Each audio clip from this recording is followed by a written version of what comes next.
એક ગાંઠિયાની દુકાન હતી. એટલે એ દુકાનવાળો સવાર સવારમાં હે ને ગરમા ગરમ ગાંઠિયા બનાવતો હતો. એટલે એક ગ્રાહક આવ્યો એટલે એણે આ દુકાનવાળાને પૂછ્યું કે તમે આ ગાંઠિયા છે એ કેમ આપો છો?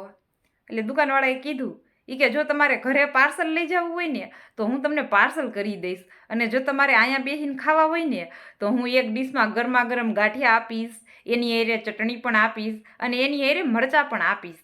એટલે એ ગ્રાહકે કીધું કે હું એમ નથી કહેતો, હું એમ કહું છું કે આ કિલો ગાંઠિયા છે એ તમે કેમ આપો છો?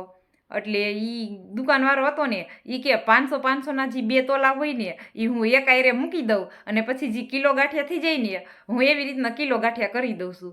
એટલે પછી ગ્રાહકે કીધું કે હું એમ નથી પૂછતો, હું એમ કહું છું કે આ તમે કિલો ગાંઠિયા કેટલા પૈસાના આપો છો?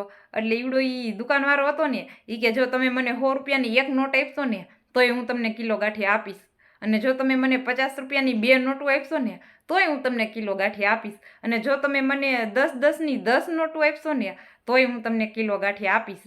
એટલે પછી જે ગ્રાહક હતો ને એ બિચારો ભાગી ગયો, ગાંઠિયા લીધા વગરનો જ.